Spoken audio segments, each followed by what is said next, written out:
Et aujourd'hui, nous nous retrouvons pour le chapitre 24. Presque 2 heures passèrent avant que Sven pût enfin se libérer. Il avait dû personnellement veiller au cantonnement de ses hommes, du matériel et surtout des panzers qu'il confia à ses mécanos avec l'ordre de les remettre comme neufs d'ici 3 jours. Et enfin distribué ses ordres à chacun de ses officiers, il put, plus calmement, penser à Marie et se mettre à sa recherche. Très vite, il la retrouva dans la cour des écuries avec sa petite sœur Léa, qui, une brosse à la main, l'aidait à laver vigoureusement le percheron, attaché nonchalamment au mur de pierre grise.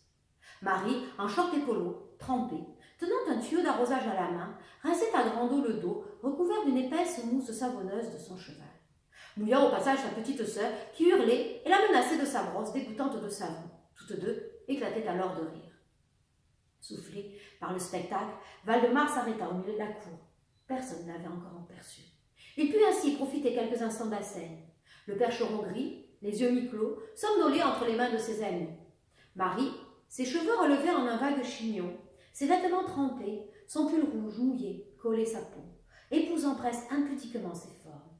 Son short dégoulinait d'une eau mousseuse qui s'écoulait, qui ruisselait tout au long de ses cuisses, descendant dans le creux tendre de ses genoux, puis s'écoulait sur ses jambes dorées de soleil, où elles scintillaient avant de se répandre sur les pavés inégaux de la cour. Le cœur du Norvégien battit plus vite, comme elle était belle, caressée par les chauds rayons de soleil qui faisaient miroiter chaque gouttelette de mille feux. Comme elle semblait heureuse, aussi vive, espiègle et rieuse que sa jeune sœur, presque une enfant encore. Son cœur se serra, il avait été maladroit et injuste tout à l'heure. Mais elle semblait si fragile qu'il eut à nouveau peur pour elle. Il serra la mâchoire, chassant cette pensée. Il ne devait pas recommencer son erreur. Il aimait Marie, parce qu'elle était libre, sauvage et un peu trop rebelle. Il ne devait pas essayer de la mettre dans une cage, même s'il en crevait d'envie, même s'il pensait qu'ainsi il la protégerait. Non, Marie était la liberté, et s'il aimait autant qu'il le pensait, il ne devait pas vouloir la changer. Résolument, il traversa la cour et s'avança vers le groupe formé par le cheval et les 2 sœurs. « Marie » l'interpella-t-il d'une voix qui voulut douce, malgré son rude accent, trop guttural. Au son de sa voix, le percheron releva vivement la tête, les oreilles pointées, en alerte. Les 2 filles, surprises, sursautèrent de concert et se tournèrent d'un même mouvement vers lui. Marie, debout sur un tabouret afin de rincer plus commodément l'encolure de son cheval, son tuyau à la main, l'observa s'approcher, sans mot dire, les lèvres serrées. Une fois face à elle, il murmura « Marie, je dois te parler », tout en cherchant à croiser son regard. Mais elle se détourna brusquement en marmonnant « Je n'ai pas le temps ». Il s'avança encore plus près, presque à la toucher. Ainsi, juché son tabouret était à présent sensiblement de la même taille que lui. « Marie, je sais que tu m'en veux, et je comprends. » Ennuyé, ne sachant pas vraiment comment aborder la jeune fille, qui lui tournait résolument le dos, affectant de ne pas le voir ni de l'entendre, il posa son pied gauche sur le tabouret sur lequel Marie se tenait pieds nus. Machinalement, il enleva sa casquette de gros drap noir, se passant une main dans ses courts cheveux bruns. Il s'appuya sur sa jambe, faisant tourner sans même y réfléchir sa casquette entre ses mains, gênée par le silence froid de la jeune fille, et les coups d'œil curieux et sans discrétion aucune de Léa. « Marie, j'ai eu tort tout à l'heure. Je n'aurais pas dû te parler comme je l'ai fait. J'en suis pas très fière. Excuse-moi. » Marie, le cœur partagé entre colère et une irrépressible envie de l'embrasser, jeta un bref coup d'œil par-dessus son épaule, émue, plus qu'elle ne l'aurait voulu, par son attitude contrite. « Marie, bon sang, je me suis excusée, j'ai eu peur pour toi. Enfin, tu peux m'en vouloir parce que j'ai été trop dure, mais pas parce que je me suis inquiétée. » Puis il ajouta, posant sur elle son regard vert, elle qui se tenait toute droite et immobile, le dos tourné. Il se redressa, effleurant de son souffle sa nuque tendre, sur laquelle voletaient quelques cheveux blonds échappés de son chignon. Il murmura de sa voix aux inflexions rauques si particulières. « Marie, ces 3 jours ont été particulièrement éprouvants. C'est pour ça que je n'étais pas d'humeur. Enfin, c'est surtout que j'ai eu tellement peur. J'ai eu peur qu'il t'arrive quelque chose. Je n'ai pensé qu'à toi pendant ces 3 jours. » Imperceptiblement, les épaules de Marie tremblèrent. « Marie, regarde-moi, s'il te plaît. » Doucement, il posa ses mains sur sa taille encore si fine, qu'il en serra tendrement, la sentant frémir à son contact.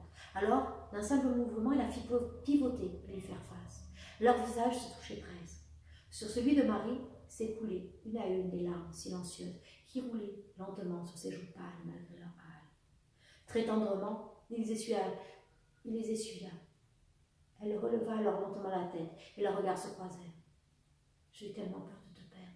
Je t'imaginais mort ou blessé. J'étais si heureuse de te voir, tu ne peux même pas savoir. Si, je le sais, murmura-t-il dans un souffle avant de l'attirer contre lui et de poser ses lèvres sur les siennes. Léa et Gulliver n'avaient, quant à eux, rien perdu du spectacle. La petite fille blottait sous le ventre de l'énorme cheval afin de ne pas en perdre une miette. Voyant la tournure des événements, elle s'apostropha d'une voix faussement autre. « Hé, il y a des enfants par ici, espèce de dégoûtant !» Marie et Sven sursautèrent avec un superbe ensemble. Interloqués, se tournèrent vers la fillette, accroupie sous le ventre rebondi du percheron. Ils avaient totalement oublié sa présence. « Léa, mais qu'est-ce que tu fais là? Tu veux te faire piétiner par Gulliver ou quoi ?» s'écria sa sœur aînée. « Mais non, c'est mon copain, il ne ferait pas ça !» bougonna la petite fille en s'extirpant néanmoins de sa cachette. « En tout cas, vous vous disputez bien, c'est bien plus rigolo qu'avec papa et maman, ajouta-t-elle entre ses dents. Avec une vivacité et une promptitude inattendues, Valdemar l'attrapa par l'une de ses tresses blondes. « Dis donc, Miss Fouineuse, je ne t'avais pas déjà dit de ne pas... » Léa le coupa vivement. « Si, mais c'était au port. Et ici, il n'y en a pas. » « Léa, promets-moi de ne plus nous espionner ainsi, » gronda le Norvégien, faussement sévère, en tirant très légèrement sur la tresse de la petite fille. « Aïe, oui, grande brute, je promets !» hurla Léa comme si elle subissait mille tortures atroces. « Bien, » fit Valdemar en la lâchant. Elle bondit de quelques pas en arrière, vers un périmètre qu'elle jugea de sécurité et s'exclama avec défi. « J'ai promis, mais c'est pas sûr que je puisse tenir. Et puis, ça ne compte pas, j'avais croisé les doigts. Et puis, comme à moi, on ne me dit jamais rien, ou bien que je me renseigne toute seule. » Sven fit mine de s'élancer vers elle, mais Marie le retint d'un geste. « Attends, j'ai un moyen plus efficace. » Sautant à bas de son tabouret, elle montra le tuyau d'arrosage qui gisait sur les pavés et qu'elle avait lâché quelques minutes auparavant sans même s'en apercevoir. « Eh bien, ma petite, sois contente, tu as gagné le droit de terminer toute seule la douche de Gulliver. »« Quoi ?» balbutia Léa. « Bien sûr, comme tu l'as parfaitement entendu, nous avons à parler, Sven et moi. » La petite se précipita vers Marie en s'écriant « Ah non, vous allez vous cacher dans un coin pour faire des choses dégoûtantes, et moi, je vais me taper tout le boulot. » Sven et Marie s'entre-regardèrent et éclatèrent d'un même rire. Puis, Valdemar, attirant Marie contre lui, fit en s'adressant à la petite Léa qui fulminait en les regardant rire, chuchotant sur le ton de la confidence. « Crois-moi sur parole, Léa, mais ces choses-là sont loin d'être aussi dégoûtantes que tu le dis. Attends encore quelques années, puis tu viendras me dire ce que tu en penses. » La petite le dévisagea, son visage couvert de taches de rousseur sans pourpoint, sous le regard vert du Norvégien. Détournant la tête, elle haussa les épaules, faisant voltiger ses nattes blondes. Puis, prenant une brosse, elle grommela entre ses dents. « Pfff, parce que les grands sont bêtes. Et toi, tu es vraiment très grand. » Elle ajouta un ton pour. « Eh bien, ça va, je vais finir le gros. Allez donc discuter. Mais ne comptez pas que je ne dise rien à maman, fit-elle perfide. Déjà, Sven et Marie, la main dans la main, les doigts enlacés, s'apprêtaient à quitter la cour. Marie se tourna un bref instant en disant, d'un ton placide, « Fais comme tu veux, de toute façon, maman est au courant. Ah, n'oublie pas de bien rincer et de bien passer le couteau de chaleur. Oh oui, et puis de lui brosser les crins avant qu'il ne sèche. Je compte sur toi. » Les deux chevaux baies pâturaient dans l'un des grands prés d'herbes grasses, tendant leurs longues encolures afin de cueillir délicatement un pissenlit, quelques marguerites sauvages ou bien une touffe de trèfle. À l'ombre amicale d'un vieux et tortueux pommier, appuyé confortablement contre son tronc noueux, assis dans l'herbe épaisse et parfumée, Sven et Marie, blottis dans les bras l'un de l'autre, devisaient tranquillement tout en contemplant le déclin de cette belle journée d'été. La lumière rasante du soleil, à présent d'un resplendissant couleur rouge orangée, donnait une note particulière à cette journée, comme si elle soulignait les moindres faits d'un trait indélébile. Le Norvégien avait ôté sa vareuse sombre, ainsi que sa casquette à tête de mort, qui, suspendue à une branche du pommier, se balançait mollement dans la tiédeur de l'air. Il remontait les manches de sa chemise brune, dénouait sa cravate noire, et se sentait presque libre. Le poids tiède et doux de Marie contre sa poitrine, dont il percevait les battements apaisants de son cœur, son parfum sucré de fleurs des champs, qu'il respirait avec une émotion sans cesse renouvelée. Sous sa main, en une caresse tendre, il sentait la douceur délicate de sa peau, satin et soie, dont il ne se lassait pas. Il soupira. La vie pouvait être cela aussi. Comme la guerre, La mort et l'horreur des champs de bataille étaient loin, comme s'ils n'avaient jamais existé. Et pourtant, doucement, il repoussa Marie et se mit debout. Il chercha ses cigarettes, laissées dans l'une des poches de sa vareuse. Il en alluma une, fit quelques pas, tirant machinalement de longues bouffées de sa cigarette, comme si le tabac pouvait lui donner le courage de parler et de briser le charme presque magique de l'instant. Marie, effeuillant du bout des doigts une minuscule paquerette, le contemplait de ses yeux marins traversés d'éclairs violets, que la luminosité si particulière rendait plus doux et plus profond encore. Il lui jeta un bref coup d'œil, et son cœur battit plus fort. Comment lui dire? Il rejeta la tête en arrière, fixant le ciel dénué de nuages. Comment trouver le courage? Elle semblait si confiante, si heureuse aussi, assise ainsi dans l'herbe, pieds nus, ses cheveux dénoués, parsemés de brins d'herbe et de fleurs. « Marie, murmura-t-il d'une voix trop rauque, sans pouvoir cependant la regarder bien en face. « Marie, je vais partir. » Sans mot dire, un peu plus pâle, elle le considéra de ses grands yeux trop bleus, brouillés de larmes qu'elle refusait de laisser couler. Elle serait forte. Non, elle ne pleurerait pas. Il garderait d'elle le souvenir de son sourire, pas d'autre chose. Lorsqu'il ne serait plus là, alors elle aurait tout le temps de sangloter.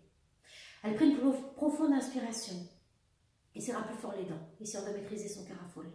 Elle leva les yeux vers sa haute silhouette, qui, face à elle, lui cachait à demi le soleil rosissant.